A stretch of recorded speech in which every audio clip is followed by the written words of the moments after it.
সুপ্রিয় দর্শক সকলকে স্বাগত জানাচ্ছি পবিত্র মাহে রমজান উপলক্ষে ডক্টর টুবির বিশেষ আয়োজন সুস্বাস্থ্যের রমাদান প্রোগ্রামে।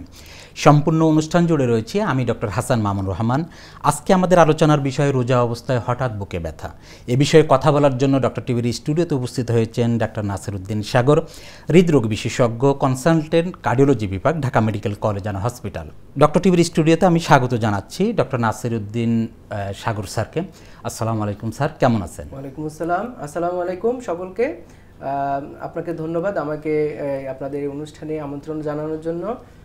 স্যার, আমরা উপজেলা লেভেলে দেখি যে হার্ট অ্যাটাক আমরা ওখানে ডায়াগনোসিস হচ্ছে বা আইডেন্টিফাই হচ্ছে, পেশেন্টকে যখন আমরা কাউন্সেলিং করি যে এটার বেটার ট্রিটমেন্ট অপশানটা যে আমরা তার প্রাইমারি পিসিআই করা বা আদার্স যে ফ্যাসিলিটিসগুলো, অনেক সময় পেশেন্টগুলো যেতে চায় না বা কনভিন্স হতে চায় না। সেই মুহূর্তে আসলে কি করণীয় বা আমরা সাধারণ মানুষকে কিভাবে এটাকে বোঝাতে পারি যে তার কোন সময়ের ভিতরে কোন ট্রিটমেন্ট অপশানটা নিলে তার হার্টের জন্য ভালো, তার ভবিষ্যৎ জীবনের জন্য ভালো হবে? হ্যাঁ, এটা খুবই গুরুত্বপূর্ণ। আমাদের আসলে লো রিসোর্স কান্ট্রি, তো আমাদের দেশের মানুষের জীবনযাত্রার মান এখনও কিন্তু ওই লেভেলে যায় নাই। সবাই কিন্তু আমাদের যে হার্টের যে চিকিৎসাটা, এটা চিকিৎসার কথা শুনলেই সবার মধ্যে একটা ধারণা জন্মে যে অনেক টাকা লাগবে, এখানে এই চিকিৎসা করা আমাদের পক্ষে সম্ভব না। কিন্তু যেটা ইম্পর্টেন্ট যে একজন মানুষের হার্ট অ্যাটাক হয়ে যাওয়ার পরপর প্রথম 12 থেকে 24 ঘন্টা 24 ঘন্টা খুবই ভাইটাল। এই সময়টাতে কিন্তু সে যদি আমাদের এখন আধুনিক যে চিকিৎসাগুলো আছে, বিশেষ করে যেটা ওষুধের মাধ্যমে আমরা ইনজেকশনের মাধ্যমে হার্টের যে ব্লকটা আছে সেটা ছুটানোর জন্য একটা ব্যবস্থা করি প্রথমে, সেটা কিন্তু কম খরচেই নিতে পারতেছে। মানে 5-7 হাজার টাকা হইলেই কিন্তু সেটা নেওয়া সম্ভব হচ্ছে। এটা কিন্তু অ্যাভয়েড করা, অনেকে কিন্তু এই ভয়েও আসে না যে ওখানে গেলেই আমার অনেক বেশি টাকা লাগবে। এজন্য উপজেলা লেভেলে যাদের হার্ট অ্যাটাক হচ্ছে, অর্থাৎ ডক্টর বলছে যে আপনার হার্ট অ্যাটাক আছে, তাদেরকে আমি যেটা রিকোয়েস্ট করবো যে আপনারা তার চেয়ে পরবর্তী স্তর অর্থাৎ জেলা সদর হসপিটাল অথবা মেডিকেল কলেজ হসপিটাল পর্যন্ত অবশ্যই যাবেন। কারণ উপজেলাতে দেখা যায় যে আমাদের ওই যে ইনজেকশনটা সেটা অ্যাভেলেবল থাকে না, অথবা ডক্টররা ওখানে প্রপার সেটিং এর অভাবে দিতে পারতেছেন না। তো এই জন্য আমি বলবো যেটা অবশ্যই অ্যাটলিস্ট জেলা সদর হসপিটাল অথবা মেডিকেল কলেজ হসপিটাল পর্যন্ত একজন হার্ট অ্যাটাকের রোগীকে 6 ঘন্টার মধ্যে অথবা 12 ঘন্টার মধ্যে হলো আসতে হবে। এবং এটাতে আসলে সুবিধা কি যে আমরা প্রথমত ইনজেকশনের মাধ্যমে হার্টের যে ব্লকটা আছে সেটা ছুটানোর জন্য একটা ওষুধ দিয়ে থাকি। সেক্ষেত্রে কিন্তু অনেকেরই অলমোস্ট 60-70% কিন্তু ব্লক সেখানে কিন্তু অনেকটা ছুটে যায়। তারপর যেটা করে, তারপর যদি তাদের আর্থিক ওরকম অবস্থা ভালো থাকে বা ফিনান্সিয়াল অবস্থা যদি সাপোর্ট করে, তাহলে আরও বেটার ট্রিটমেন্ট কিন্তু আছে। আমরা এই ইনজেকশন দেওয়ার পরেও কিন্তু যে ব্লকটা আছে সেই ব্লকের মধ্যে একটা ইমার্জেন্সি অ্যানজিওগ্রাম করে ওই ব্লকের মধ্যেও কিন্তু একটা স্ট্যান্ড পরাই দিতে পারে। একটা রিং পরাই দিলে কিন্তু তার যে রক্ত প্রবাহটা এটা কিন্তু একদম 100% ঠিক হয়ে যায়। এবং এতে করে কিন্তু যেটা হয় যে তার মাসেল ড্যামেজের পরিমাণটা কমে যাচ্ছে। তো মাসেল ড্যামেজের পরিমাণ কমে গেলে তার কিন্তু পরবর্তী লাইফস্টাইল, পরবর্তীতে তার যে জীবন জীবিকা, সেটা কিন্তু স্বাভাবিক থাকার সম্ভাবনা আরও বেড়ে যাচ্ছে।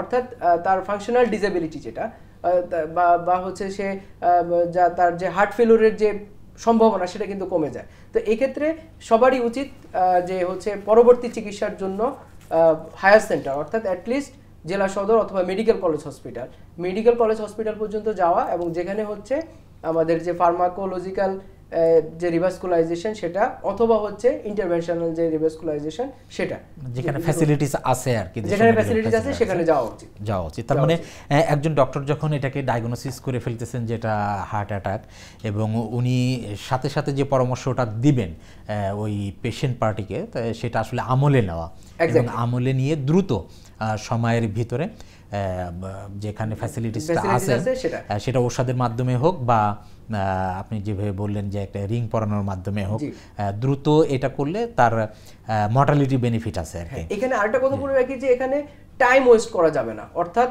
আপনার ডিসিশনগুলো খুব দ্রুত নিতে হবে।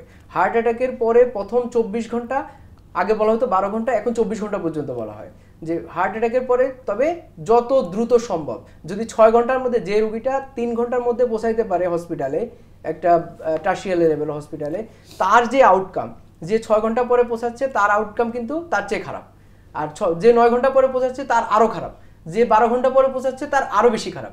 তো এই জন্য হার্ট অ্যাটাক যখনই ডায়াগনোসিস করা হয়, অর্থাৎ আপনার লোকাল ডক্টর যখনই আপনাকে বলবে যে আপনার একটা হার্ট অ্যাটাক হয়ে গেছে, তখন কিন্তু আর কিঞ্চিত দেরি করা উচিত, যত দ্রুত সম্ভব আপনাকে হচ্ছে tertiary level hospital, at least medical college হসপিটালে আপনাকে চলে যেতে হবে। Thank you sir. আমরা যেমন বলতেছিলাম যে আসলে বুকে ব্যথা সেটা হার্টের জন্য নাও হতে পারে, হার্টের জন্য না হলে সে মুহূর্তে ওই রোগীর জন্য ওনার জন্য অ্যাডভাইস কি থাকবে? হ্যাঁ, সেটা এখন আমি কিন্তু অনেকগুলো কথা বলছি যে লাইফস্টাইলের জন্য আমাদের কিছু বুকে ব্যথা হচ্ছে, প্রফেশনের জন্য কিছু বুকে ব্যথা হচ্ছে, তারপরে কারো গ্যাসের জন্য ব্যথা হচ্ছে। তো সেক্ষেত্রে এটার জন্য ইন্ডিভিজুয়ালাইজড ডিসিশন, মানে যে যার যে কারণে হচ্ছে সেটার জন্য সে তার ওইভাবে চিকিৎসা কিন্তু আছে।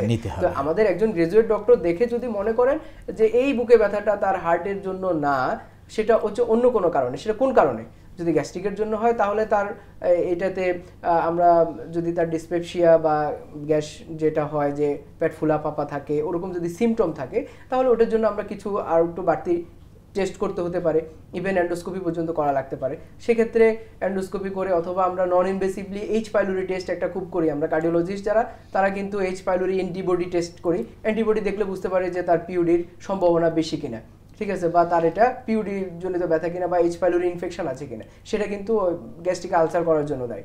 তো সেক্ষেত্রে তার যদি এটা পজিটিভ থাকে তাকে ইরেডিকেশন থেরাপি দিতে পারি, অথবা এন্ডোস্কোপি করে আমি আলসার পেলাম, তাকে আলসার হিলার অথবা হচ্ছে অন্যান্য ইরেডিকেশন থেরাপি এগুলো দিতে পারি। সেক্ষেত্রে সার্জারিও লাগতে পারে। তো এই জন্য হচ্ছে তার স্টেজটা কোন পর্যায়ে আছে সেটা দেখে কিন্তু করতে হবে।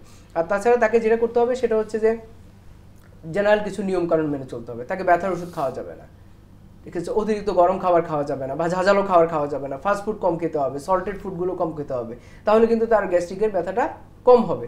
তাহলে অর্থাৎ তাকেও কিন্তু পরিমিত এবং সুষম খাদ্য গ্রহণ করতে হবে। ফাস্ট ফুড বা হচ্ছে সল্টেড ফুড বা বাইরের খাবার যেটাকে আমরা জাঙ্ক ফুড বলি, এগুলো কিন্তু খাওয়া যাবে না।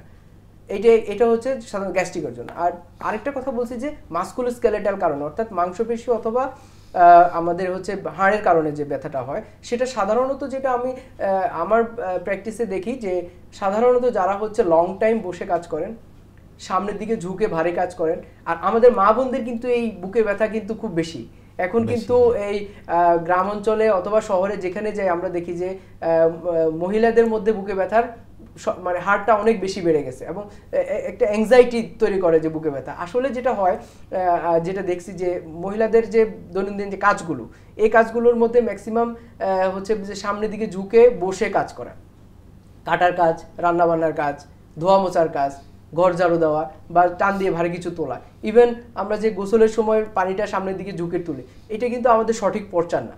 অর্থাৎ কাজগুলো করতে হবে মেরুদণ্ডকে সোজা রেখে, আর মেরুদণ্ডকে যখনই সামনের দিকে বাঁকানো হয় তখনই কিন্তু ডরসাল স্পাইনে অস্টিওআর্থ্রাইটিসের সম্ভাবনা বেড়ে যায়। ডরসাল স্পাইনে আমরা দেখি যে ডরসাল রেডিকুলোপ্যাথি হয়, তখন কিন্তু একটা ব্যথা তার পিছন থেকে সামনের দিকে চলে আসে। এই ব্যথাটাকে দেখা যাচ্ছে যে এক্সপ্লেন করতেছে যে আমার বুকে ব্যথা হচ্ছে। তো এই বুকে ব্যথাটা কিন্তু তার একটা কজ অফ অ্যাংজাইটি, মানে সবসময় একটা উদ্বেগের মধ্যে থাকে, হ্যাঁ আমার বুকে ব্যথা জানি কি হয়ে গেল। আসলে কিন্তু তার দৈনন্দিন যে কাজগুলো করতেছে, এই কাজগুলো একটু সিস্টেমেটিক করলেই কিন্তু তার এই বুকে ব্যথাটা কিন্তু কমে যায়। দেখা যায় যে এই পেশেন্টদেরকে, বিশেষ করে মহিলা পেশেন্ট আমাদের যারা আছেন, ওনাদের যখন বুকে ব্যথা হয় একটু যদি আমরা রেস্টে থাকতে বলি, তার দৈনন্দিন কাজগুলো অফ করে দিতে বলি, তাহলে কিন্তু তার বুকে ব্যথাটা অনেকাংশে কমে যাচ্ছে। অথবা তার পশ্চারটা সঠিকভাবে করতে হবে, অর্থাৎ যে কাজই করে না কেন সেই কাজটা হচ্ছে সঠিক পশ্চারে, মানে সোজা, মেরুদণ্ড সোজা রেখে, এবং খুব শর্ট টাইমে করতে হবে। একটানা আধা ঘন্টা বসে গৃহস্থলের কাজ করা, এই কাজগুলোর কারণে কিন্তু musculoskeletal type of chest pain হচ্ছে। তারপর হচ্ছে মাসকুলোস্কেলেটাল আরও কিন্তু অনেক কারণ আছে বুকে ব্যথার। আমাদের টিট সিনড্রোম বলি একটাকে আমরা, যে কোস্টোকন্ডাল জাংশনে কিন্তু একটা প্রদাহ হয়, সেখানেও কিন্তু বুকে ব্যথা হতে পারে। তো এই বুকে ব্যথা যদি হয় তাহলে সেটা কিন্তু আলাদা কিছু মেজার আছে, কিছু ফিজিক্যাল থেরাপি আছে, হাইড্রেশন থেরাপি আছে, আমরা কোল্ড ওয়াটার বা কোল্ড স্পঞ্জিং করতে বলি বা ওখানে কোল্ড কম্প্রেশন দিতে বলি, ইভেন সেখানে স্টেরয়েডও দেওয়া লাগতে পারে। তো সেক্ষেত্রে সেটা কিন্তু ভিন্ন, সেটা আমাদের গ্রাজুয়েট ডক্টররা দেখে সিদ্ধান্ত নেবেন যে এটা তার কোস্টোকন্ডাইটিস কিনা, অথবা মাসকুলোস্কেলেটাল টাইপ চেস্ট পেন, এটা কি তার ডরসাল রেডিকুলোপ্যাথি নাকি সার্ভাইকাল স্পন্ডাইলোসিস। যেটাই হয় সেই অনুযায়ী তার লাইফস্টাইল চেঞ্জ করতে হবে, তার সেক্ষেত্রে তার কিছু ঔষধপত্র খেতে হবে, এবং তার হচ্ছে যে ওভারঅল নিয়মকানুনগুলো মেনে চললে মোটামুটি এই ব্যথাগুলো কিন্তু কমানো যায়। আর যদি অন্যান্য আরও রেয়ার কিছু কজ আছে, যেমন হচ্ছে আমাদের লাংসের যে ব্যথাগুলো সেগুলোর জন্য স্পেসিফিক ট্রিটমেন্ট, সেটা আসলে কিন্তু একসাথে এইগুলো এত বেশি এক্সপ্লেন করা যাবে না। এটা হচ্ছে ইন্ডিভিজুয়ালাইজড, প্রত্যেকটা রুগী দেখে দেখে আমরা কিন্তু বুঝতে পারি যে তার এই ব্যথাটা হয়তো বা ফুসফুসের জন্য ব্যথা, অথবা তার ফুসফুসের উপরে যে আবরণ সেটার জন্য ব্যথা, অথবা মাংসপেশির জন্য ব্যথা, অথবা তার নিচে প্যানক্রিয়াস আছে, অথবা গল ব্লাডার আছে, সেখান থেকেও ব্যথা হতে পারে। তো এইটা কিন্তু সবকিছু কিন্তু আগে থেকেই প্রোটোটাইপ বলে দেওয়া যাবে না যে আপনার এইটার জন্য এটা ব্যথা হয়েছে। এটা রোগীকে আমরা যখন কাছ থেকে দেখি, আমরা যত এক্সামিনেশন করি, রোগীর কথা শুনি, সব কিছু মিলিয়ে কিন্তু সিদ্ধান্ত নিই যে ব্যথাটা এখান থেকে আসছে, সেজন্য স্পেসিফিক যা চিকিৎসা সেটা আমরা দিতে পারি। তার মানে স্যার আপনি যেটা বলতে চাচ্ছেন মূলত সেটা হলো ব্যথা যেটাই হোক না কেন, যদি চেস্ট পেইন হয় তাহলে আসলে ঘরে বসে না থেকে দ্রুত একজন গ্রাজুয়েট এমবিবিএস ডক্টরকে দেখানো, এবং উনি সব কিছু দেখে ডায়াগনোসিস করবেন যে এটা কি কার্ডিয়াক নাকি নন কার্ডিয়াক, এটা কি গ্যাসের জন্য নাকি মাংসপেশির জন্য নাকি হাড়ের জন্য, দেন উনি অ্যাপ্রোপ্রিয়েট যেটা সাজেস্ট করবেন সে অনুযায়ী ট্রিটমেন্ট প্রোটোকলটা নেওয়া। তাহলে আমরা সাধারণ মানুষের ভিতরে যে জায়গাটা আছে অনেক সময় গ্যাসের ব্যথা মনে করে বাসায় বসে থাকা, এবং এর মাধ্যমে অনেক মৃত্যুর হারটা বেড়ে যায় যদি কার্ডিয়াক ব্যথা হয়ে থাকে, সেই জায়গাটা থেকে আমরা অনেকটা বের হয়ে আসতে পারবো। একদম সঠিক বলছেন, একদম সঠিক বলছেন। আমাদের বুকে ব্যথা, যখনই বুকে ব্যথা হবে, যে ব্যথাটা হলে আমাদের অবশ্যই এই ব্যথাটাকে হচ্ছে কোনোভাবেই এটাকে অবহেলা করা যাবে না, অবহেলা করার সুযোগ করা যাবে না। এবং বুকে ব্যথা মানে এটাকে সিরিয়াসলি নিতে হবে। হতে পারে এটা আপনার হার্টের ব্যথা না, অন্য কোনো ব্যথা, কিন্তু এটাকে অবহেলা করা যাবে না, কারণ অবহেলার পরিণামটা অনেক বেশি ভয়াবহ। আর যদি আমি এটাকে, অনেকেই আছে খুব ক্ষুদ্র ব্যথা নিয়েও আমাদের কাছে চলে আসেন, আমরা বলি যে এটা তো বুকে ব্যথা না, এটা হার্টের ব্যথা না, আপনি কেন আসছেন? কিন্তু এটাতে তার ক্ষতি হচ্ছে না। কিন্তু যদি বুকে ব্যথাটা হার্টের ব্যথাই হয় তাহলে তার ক্ষতি করা, বাসায় বসে থাকে তাহলে কিন্তু অনেক বেশি ক্ষতি হয়ে যাবে। আবার আমরা বুকে ব্যথার কথা বলছি, কিন্তু ব্যথা ছাড়াও কিন্তু হার্ট অ্যাটাক হতে পারে। বিশেষ করে যাদের অনেক দিন থেকে ডায়াবেটিস, অনিয়ন্ত্রিত ডায়াবেটিস আছে, তাদের কিন্তু বুকে ব্যথা হয় না, একটু অস্বস্তি লাগে, বুকে একটু জ্বালা জ্বালা লাগে, কিন্তু এই দেখা গেল বড় ধরনের একটা হার্ট অ্যাটাক হয়ে আছে, তার কোনো বুকে ব্যথা হচ্ছে না। আবার অনেক বেশি বয়স যাদের, যেমন 70-80 বছর 90 বছর বয়স হয়ে গেছে, তাদেরও কিন্তু হার্ট অ্যাটাকে বুকে ব্যথা সবসময় হয় না। এই দুইটা গ্রুপ, একটা হচ্ছে ডায়াবেটিস আর একটা হচ্ছে অনেক বেশি বয়স যাদের, তাদের কিন্তু বুকে ব্যথা নাও হতে পারে। তো সেক্ষেত্রে এই দুই গ্রুপের যে লোকজন আছেন, তাদের ক্ষেত্রে মিনিমাম চেস্ট ডিসকমফোর্ট, অর্থাৎ বুকে ন্যূনতম অস্বস্তি হলেও কিন্তু মেডিকেল অ্যাটেনশন সিক করা, একজন গ্র্যাজুয়েট ডক্টরের কাছে যাওয়া অথবা একটা হসপিটালে যাওয়া কিন্তু খুব জরুরি।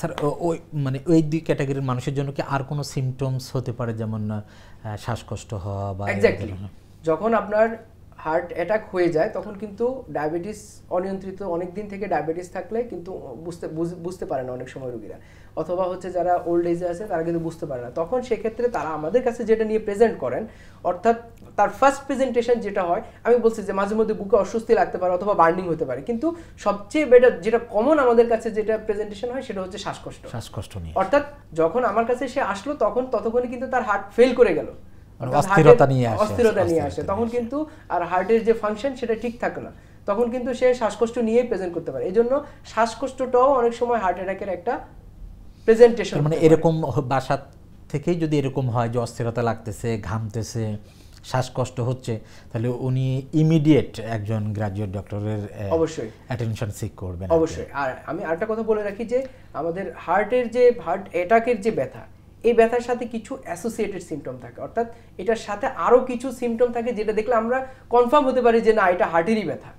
সেগুলো কিন্তু বলা হয়নি, যে তার শরীর ঘামাবে, কিন্তু তার বমি বা বমি ভাব হতে পারে, বমি হয়ে যায় অনেকের ক্ষেত্রে, বমি ভাব হতে পারে, তার শ্বাসকষ্ট থাকতে পারে সাথে। তারপরে হচ্ছে যেটা হতে পারে তার সিনকোপ, যেটাকে আমরা বলি মাথা ঘুরায় বা মাথা ঘুরে পড়ে যায়, এরকম অনেকের যে বুকে ব্যথা হয়েছে সাথে মাথা ঘুরায় পড়ে গেছে, এই কয়েকটা জিনিস বুক ধড়পড় করতে পারে। তাহলে শ্বাসকষ্ট, বুক ধড়পড় করতে পারে, মাথা ঘুরায় পড়ে যেতে পারে, অথবা হচ্ছে তার বমি বা বমি ভাব হতে পারে, অতিরিক্ত ঘামাইতে পারে। এই কয়েকটা জিনিস যদি বুকে ব্যথার সাথে থাকে, এটা কিন্তু তার associated symptom of cardiac chest pain যদি থাকে, তাহলে এটা কিন্তু হার্টের ব্যথা হওয়ার সম্ভাবনা অনেক বেশি। মানে এরকম হইলেই উনি খুব দ্রুত হসপিটালে যখনই বুকে ব্যথার সাথে এই 4-5টা কন্ডিশন থাকবে, তখন কিন্তু এটা ধরে নেওয়া যায় যে এটা হার্টের জন্য ব্যথা। হার্টের জন্য ব্যথা। তখন কিন্তু সেক্ষেত্রে দেরি করার আর কোনো অপশন নেই। ধন্যবাদ স্যার। আমরা অনেক কথা বললাম বুকে ব্যথা নিয়ে রমজানের ভিতরে। আপনি যদি একেবারেই সংক্ষেপে আমাদের সাধারণ জনগণের জন্য যারা বিশেষ করে প্রান্তিক অঞ্চলে থাকেন এই বুকের ব্যথার জন্য যদি এক্সট্রা আর কিছু বলতে চান তাহলে বলতে পারেন স্যার। যেটা আমার সাধারণ জনগণের জন্য যেটা আমার পরামর্শ থাকবে সেটা হচ্ছে যে বুকে ব্যথা যেই ফর্মেই হোক, যেই রকমেই হোক, বুকে ব্যথাকে কখনো অবহেলা করা যাবে না। আর সর্বপ্রথম যেটা আমি বলবো যে আমাদের অসংক্রামক ব্যাধি নিয়ন্ত্রণের যে প্রিভেন্টিভ প্রতিরোধের যে উপায়গুলো বললাম, সবাইকে কিন্তু সেটা মেনে চলতে হবে। আমাদের এখন গ্রামাঞ্চলেও যে বুকে ব্যথা, হার্ট অ্যাটাক বা ব্রেন স্ট্রোক বা অসংক্রামক ব্যাধি হচ্ছে না তা না, হচ্ছে কিন্তু। তো সেক্ষেত্রে আমি সবাইকে যেটা বলবো যে আমাদের একটা স্বাস্থ্যসম্মত জীবনযাপন করতে হবে, আমাদের খাবারের হ্যাবিটটাকে চেঞ্জ করতে হবে, আমাদের স্বাস্থ্যসম্মত খাবারগুলো গ্রহণ করতে হবে, ফাস্টফুড খাওয়া যাবে না, পর্যাপ্ত পরিমাণে শাকসবজি খেতে হবে এবং ফ্রেশ যে ফলমূল পাওয়া যায় সেগুলো খেতে হবে। তারপরে হচ্ছে স্মোকিংয়ের যাদের অভ্যাস আছে তাকে স্মোকিংয়ের অভ্যাসটাকে ত্যাগ করতে হবে। যাদের হচ্ছে অতিরিক্ত ওজন আছে ওজন কমাইতে হবে। যাদের ফ্যামিলিতে হার্ট অ্যাটাকের প্রবণতা আছে তাদেরকে খুব কম বয়সে অর্থাৎ 30 বছরের আগেই তাকে হচ্ছে যে তার ওভারঅল একটা চেক আপ করে তার কোলেস্টেরলটা ঠিক আছে কিনা, ডায়াবেটিসটা ঠিক আছে কিনা, এই জিনিসগুলো দেখতে হবে। আর ডায়াবেটিস বা প্রেশার যদি কারো থাকে তাহলে এটাকে অবশ্যই নিয়ন্ত্রণে রাখতে হবে। নিয়ন্ত্রণে রেখে যদি একটা স্বাস্থ্যসম্মত জীবনযাপন করে তাহলে কিন্তু আমাদের এই হার্ট অ্যাটাক বা বুকে ব্যথা জনিত যে প্রবলেম, হার্টের প্রবলেম, এই প্রবলেমগুলো কিন্তু আমরা অনেকাংশে কমাতে পারবো। আর আরেকটা জিনিস যেটা আমরা রুটিন হার্টের যে চেক আপ, এটা করতে অনেকে ভয় পায়, মনে হয় যে আমাদের এটা টাকা পয়সার অপচয় হচ্ছে। আসলে কিন্তু তা না। আপনার যদি রিস্ক ফ্যাক্টর থাকে তাহলে কিন্তু রুটিনলি আমি সবাইকে অনুরোধ করব যে আপনার বছরে একবার অন্তত বা 2 বছরে একবার বা অ্যাটলিস্ট 5 বছরে একবার আপনি হার্টের যে রুটিন চেক আপগুলো, অ্যাটলিস্ট একটা ইসিজি, একটা ইকো, একটা stress test, ETT, non invasive ETT এখন অনেক জায়গায় অ্যাভেলেবল আছে, অন্তত এতটুকু পর্যন্ত কিন্তু করতে পারেন। একটা ইটিটি করে ফেললে কিন্তু বোঝা যায় যে হার্টের রক্তনালীগুলোতে ব্লক আছে বা ব্লক হওয়ার সম্ভাবনা কতটুকু আছে, সেটা কিন্তু বোঝা যায়। তো এই জন্য এই রুটিন যে টেস্টগুলো সেগুলো কিন্তু সবাই হচ্ছে মানে যাদেরই রিস্ক ফ্যাক্টর আছে তাদের হচ্ছে একটু করে দেখা উচিত। কোলেস্টেরলটা কেমন আছে সেটা করে দেখা উচিত। ডায়াবেটিসটা কেমন হচ্ছে কিনা একটা ওজিডিটি টেস্ট করে কিন্তু দেখা যায় যে তার ডায়াবেটিস হওয়ার সম্ভাবনা, তার কোলেস্টেরলটা বেশি কিনা।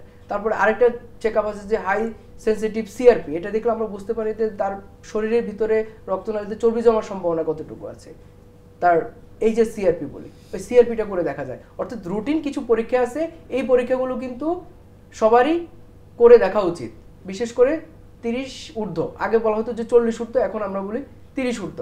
কারণ হচ্ছে এখন এটা যে এইজটা হচ্ছে কমে আসছে, অর্থাৎ আরও কম বয়সেই হার্টের সমস্যা হয়ে যাচ্ছে, ব্রেন স্ট্রোক হয়ে যাচ্ছে। তো সেক্ষেত্রে হচ্ছে সবার এই রুটিন টেস্টগুলো যদি রেগুলার চেক আপের মধ্যে থাকে অথবা একটা ইন্টারভ্যালে 2 বছর 3 বছর পর পর যদি করে তাহলে কিন্তু এই যে হৃদরোগের যে বার্ডেনটা সেটা কিন্তু অনেকটা কমে যাবে। অর্থাৎ আমরা প্রিভেন্ট করতে পারবো। তার হওয়ার আগেই তার যেই প্রবলেমগুলো আছে, যদি কোলেস্টেরল প্রবলেম থাকে সেই অনুযায়ী আমরা তাকে সেখানে কিছু ওষুধ দিয়ে দিতে পারবো কোলেস্টেরলের সমস্যাগুলো। ডায়াবেটিস থাকলে ডায়াবেটিস নিয়ন্ত্রণ করবে, রেগুলার সে একটা লাইফস্টাইল চেঞ্জের মধ্যে আসবে। অর্থাৎ এই পরীক্ষাগুলো করলে কিন্তু তার মধ্যে সচেতনতাটা বৃদ্ধি পাবে এবং এই সচেতনতার বৃদ্ধির ফলে তার যে রোগ হওয়ার সম্ভাবনা সেটা কিন্তু অনেকটা কমে যাবে, প্রতিরোধ করাটা সম্ভব। তার মানে আমরা এখন গুরুত্বটা দিচ্ছি যে প্রতিরোধ করব, যে কার্ডিয়াক ডিজিজগুলো কিভাবে প্রতিরোধ করা যায়। যদি প্রতিরোধ করতে পারি তাহলে আমাদের বাংলাদেশে বা আমাদের এই সাবকন্টিনেন্টের যে পরিমাণ কার্ডিয়াক ডিজিজ হওয়ার প্রিভ্যালেন্সটা আছে সেটা আমরা অনেক হ্রাস করতে পারবো আর কি। অসংখ্য ধন্যবাদ স্যার, আজকে আমাদের ডক্টর টিভির স্টুডিওতে এসে আমরা অনেক কিছু জানলাম, অনেক কিছু শিখলাম। আমরা আশা করি আপনার এই আলোচনার মাধ্যমে আমাদের সাধারণ মানুষ অনেক কিছু জানতে পারলো, শিখতে পারলো এবং তারা সেভাবে প্রিভেন্টিভ মেজারমেন্ট বা প্রতিরোধ করার মাধ্যমে কার্ডিয়াক ডিজিজ থেকে নিজেদেরকে মুক্ত রাখতে পারবে এবং ভবিষ্যতের কার্ডিয়াক ডিজিজ যেন না হয় সেজন্য যথাযথ ব্যবস্থা গ্রহণ করতে পারবে। আজকে এতটুকুই ছিল প্রিয় দর্শক, আমাদের সুস্বাস্থ্যের রমাদান প্রোগ্রামে আজকে আমাদের টপিকস নিয়ে আলোচনা করেছিলাম যে রোজা অবস্থায় হঠাৎ বুকে ব্যথা। আমরা আশা করি আজকের এই আলোচনার মাধ্যমে স্যার খুব সুন্দরভাবে কি কি কারণে হতে পারে, সেই কারণের কি কি ট্রিটমেন্ট হতে পারে এবং এই বুকে ব্যথাটা বা কার্ডিয়াক ডিজিজটাকে কিভাবে প্রতিরোধ করতে পারে সে বিষয় নিয়ে ডিটেলস আলোচনা করলেন। আশা করি প্রিয় দর্শক আপনারা এটার মাধ্যমে অনেক কিছু শিখেছেন, জেনেছেন, বুঝেছেন এবং এটার প্রতিরোধ করতে পারবেন বলে আমরা বিশ্বাস করি। সকলকে রমাদানের শুভেচ্ছা জানিয়ে আজকের প্রোগ্রাম এখানে শেষ করছি। সকলকে ধন্যবাদ। আসসালামু আলাইকুম ওয়া রাহমাতুল্লাহ। স্যার আপনাকেও ধন্যবাদ। আপনাকেও ধন্যবাদ।